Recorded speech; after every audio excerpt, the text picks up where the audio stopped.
안녕하세요 여러분. 집에서 돈 버는 방법 집돈버 굿즈입니다. 네, 내일부터 청약하는 아이스크림 미디어 수요예측 나왔어요. 이걸 정리해 드려야 되나 고민이 많았는데 그래도 선택이 참고하실 수 있도록 올려드립니다. 왜 고민했는지는 조금 뒤에 내용으로 확인해 주시고요. 그럼 바로 내용 들어갈게요. 구독, 좋아요, 알림 설정은 저에게 큰 힘이 됩니다.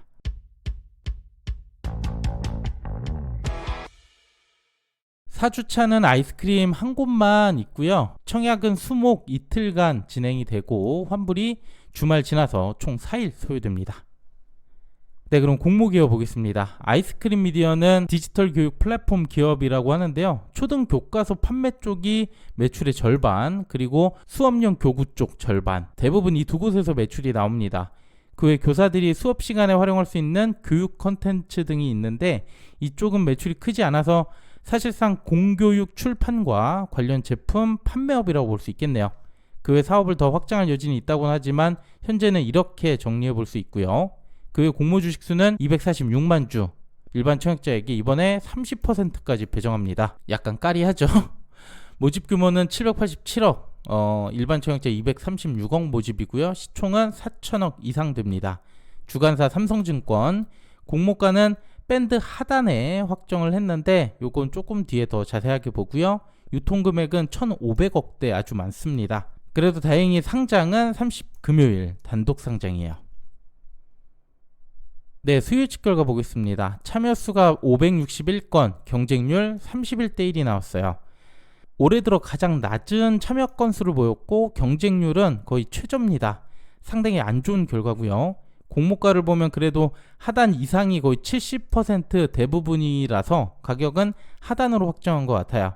다만 하단 미만의 비율도 적지 않은데 참여가 저조한 것까지 감안하면 하단 미만으로 확정해도 좋지 않았을까 우려가 됩니다. 또한 확약도 4%대에 불과합니다. 자, 그럼 수익 가능성 전혀 없을까요?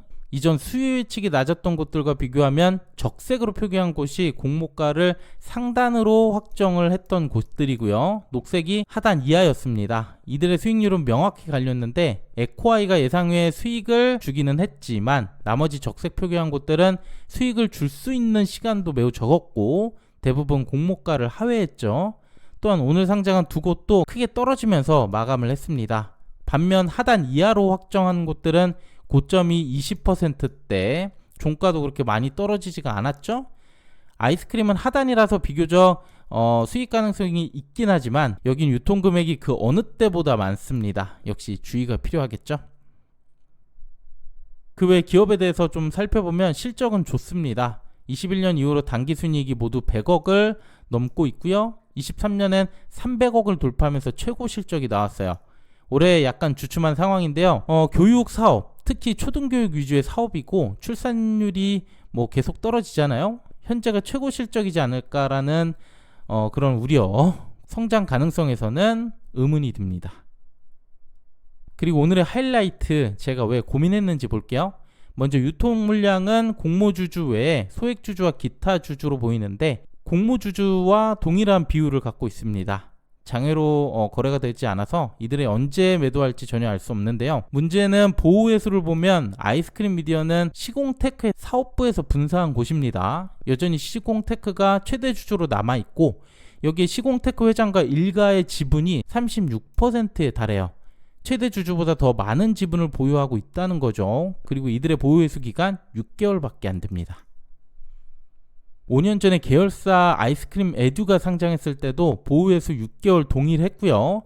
보호회수 기간이 끝나자마자 이들은 지분을 매도하기 시작했고 4년간 290억 원어치를 현금화하면서 시공테크의 주식을 매수했습니다.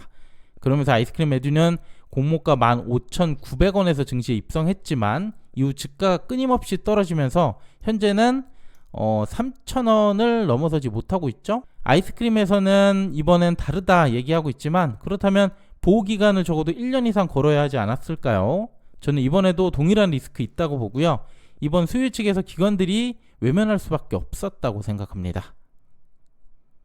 자, 그럼 지금부터 이번 청약 경쟁률 예상해 볼 건데요. 사실 인기가 거의 없을 것 같긴 합니다.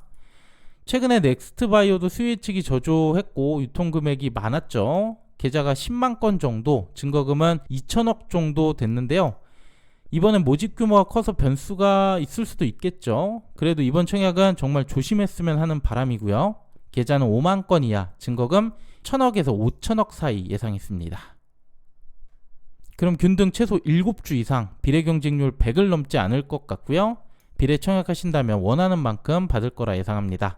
저는 당연히 균등도 패스할 생각이고요. 여러분들도 그 어느 때보다 신중하게 결정해주세요. 마지막 청약한도 보겠습니다. 주관사 삼성증권이고요. 최소 청약수 20주 32만원 필요합니다. 온라인 최고 한도는 18,000주 2억 8,800만원까지 넉넉하게 가능하고요. 수수료 2,000원 있습니다. 네, 오늘 내용은 여기까지입니다. 사실 내일 청약은 큰 기대가 되지 않는데요. 그 대신 내일 TDS팜 상장이죠. 관련 영상 올렸으니까 참고해 보시고요. 저는 그 이후 상장 공모주들 영상으로 다시 또 인사드릴게요. 오늘 내용도 괜찮았다면 구독, 좋아요, 알림 설정 부탁드립니다. 감사합니다.